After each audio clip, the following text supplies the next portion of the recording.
अपने पसंदीदा शो के फुल एपिसोड देखने के लिए अभी डाउनलोड करें दंगल प्ले ऐप।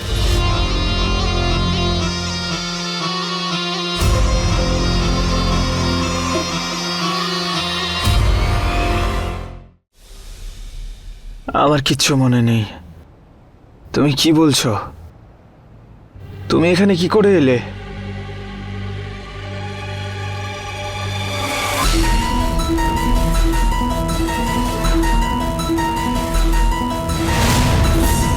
ओम नमः शिवाय। ओम नमः शिवाय।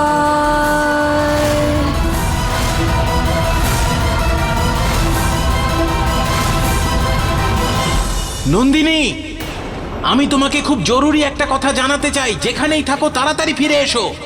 এটা তো হীরার আওয়াজ। হীরার আওয়াজে এত ভয়? আমাকে হীরার কাছে যেতে হবে আর জানতে হবে যে কি হয়েছে। সময় খুব কম নন্দিনী, যেখানেই থাকো তাড়াতাড়ি ফিরে এসো।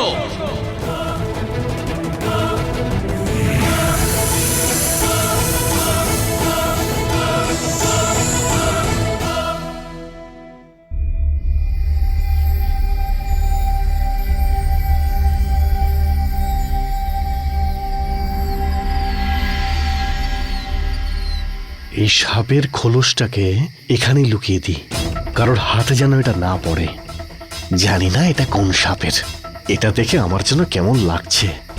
কিন্তু শুনেছি শিবের আরাধনা করে এটাকে যদি কোনো গাছের নিচে পুঁতে দেওয়া যায়, তাহলে যে সাপের এই খোলসটা সে সব শক্তি হারিয়ে ফেলবে। ভোলানাথ করে যেন এমনটাই হয়।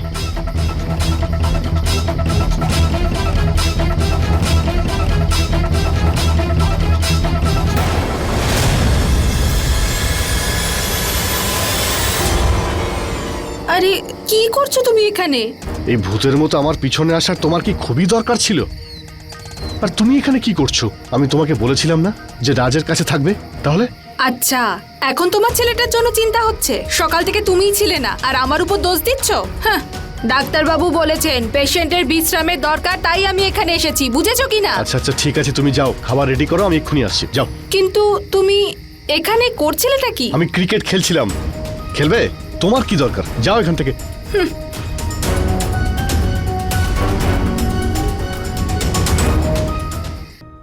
কি? আনন্দ ঠাকুর আর লক্ষণ আঙ্কেল আমাকে সন্দেহ করছেন? কিন্তু তুমি এটা কি করে জানতে পারলে হীরা? আমি লক্ষণের হাতে সাপের খোলস দেখেছি, দেখে আমার সন্দেহ হওয়ায় আমি ওর পিছু নিই। এই দেখুন, কি এটা? সাপের খোলস। আমার তো মনে হচ্ছে এটা ওই নাগিনেরই। আমাদের ওই তান্ত্রিক বাবার কাছে এক্ষুনি যাওয়া উচিত।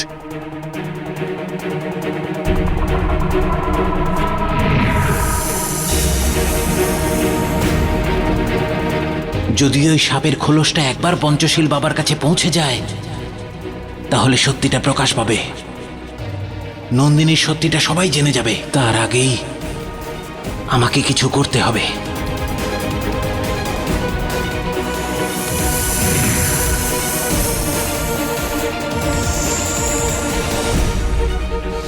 আর সেই জন্যই ওদের বিভ্রান্ত করতে আমি পঞ্চশীল বাবার রূপ ধারণ করি। আলোক নিরঞ্জন।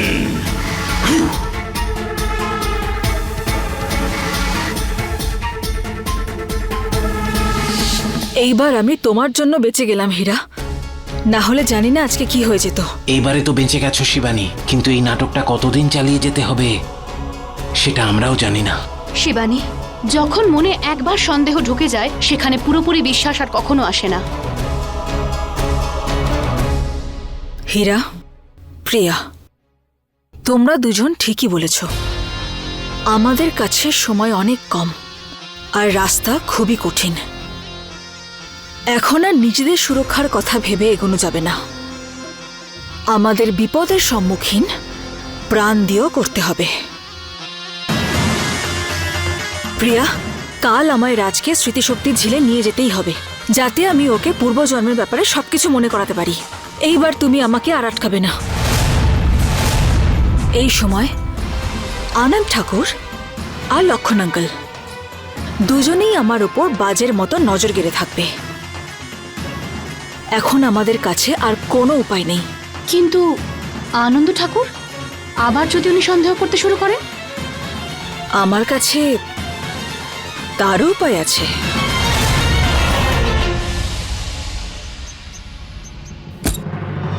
সারপ্রাইজ!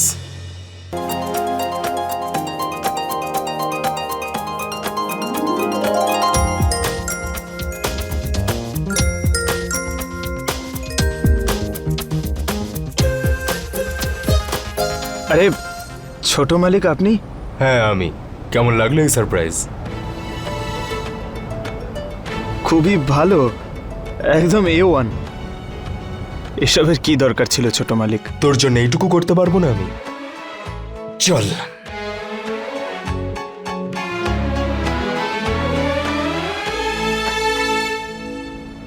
আঙ্কেল, আমি ভেতরে আসতে পারি? আর এগুলো মালিকদের প্রপার্টি, আমাদের কিছুই নয়। আর আমাদের এইভাবে অচেনা কারোর সঙ্গে দেখা করার পারমিশন নেই।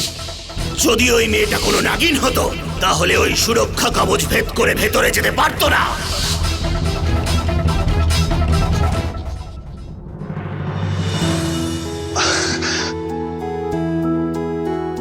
আরে জিজ্ঞেস করার কি আছে মা, এটাকে তোমার বাড়ি মনে করো। এসো এসো ভেতরে এসো। তুমি রাজ আর রোহিত বাবার সঙ্গে কথা বলো, আমি এক্ষুনি মিনাকে ডেকে আনছি।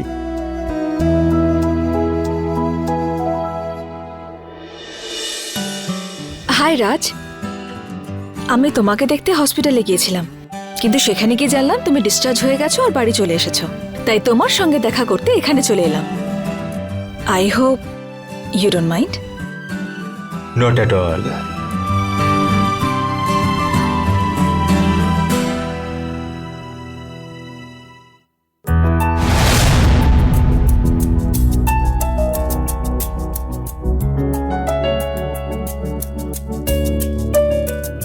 আরে রাজ, কি ব্যাপার?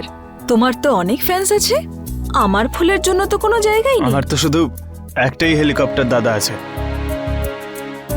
আমার রোহিত দাদা। আরে আপনি জানেন না যে হোয়াইট কালারের ফ্লাওয়ার্স রাজের ফেভারিট ফ্লাওয়ার্স? আরে নন্দিনী ম্যাডাম, ফুল যাই হোক না কেন, ভ্যালু তো ইমোশনের হয়, তাই না? রাইট। আর এই যে আমাদের ছোট মালিক না, উনি সত্যিই খুব ইমোশনাল আর খুবই লাভিং পারসন। আর তারই সাথে সাথে আমাদের ছোট মালিক খুব বড় বিজনেসম্যানও। আপনি শুনেছেন ওই বিজয়পুরের প্রজেক্টের ব্যাপারে? Yeah right. ওটা আমার ছোট মালিকেরই। রিয়েল লাইফের হিরো আমার ছোট মালিক। আরে বাহ, একজন হিরো, একজন ভালো ভাই আর বন্ধু পেয়ে গেল রাজের রূপে। তুমি একদম ঠিক বলেছো মা।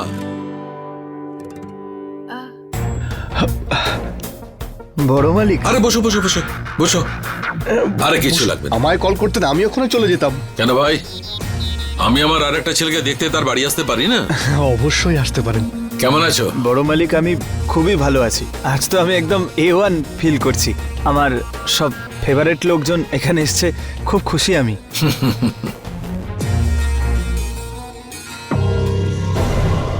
আনন্দ ঠাকুর আর লক্ষণ আঙ্কেলকে দেখে মনে হচ্ছে যে আমার ওপর ওনাদের আর কোনো সন্দেহ নেই। মা, ওই দিনকার জন্য থ্যাংক ইউ। তুমি আমার ছেলে রাজের প্রাণ বাঁচিয়েছো। আরে আঙ্কেল, ওই দিন রাজ আমাকে ববের থেকে... আরে ববির কথা ভুলে যান না। দেখো, পুলিশরা তোমাদের দুজনের বয়ান নিতে চাইছে। তোমাদের সঙ্গে যা যা যেমন ভাবে ঘটেছে সব বলে দেবে, ওকে? ববিকে ওর কাজের জন্য শাস্তি পেতেই হবে। ছাড়বো না আমি ওকে। রোহিত, রিল্যাক্স, আমি আছি তো। তুমি শুধু তোমার প্রজেক্টের ওপর মন দাও। এটাই সুযোগ এদের বিশ্বাস জেতার।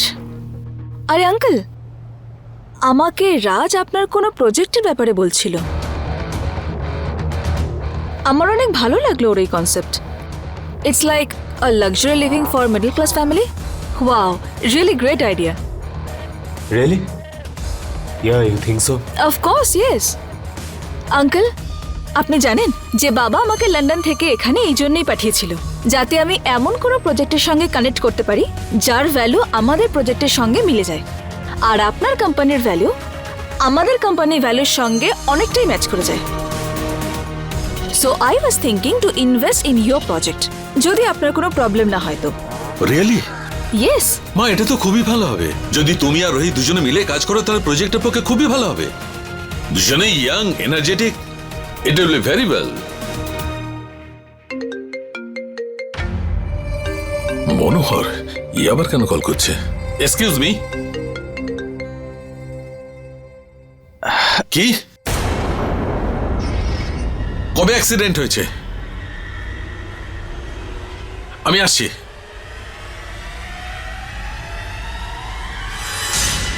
ববির কাল রাতে অ্যাক্সিডেন্ট হয়েছে, ও মারা গেছে।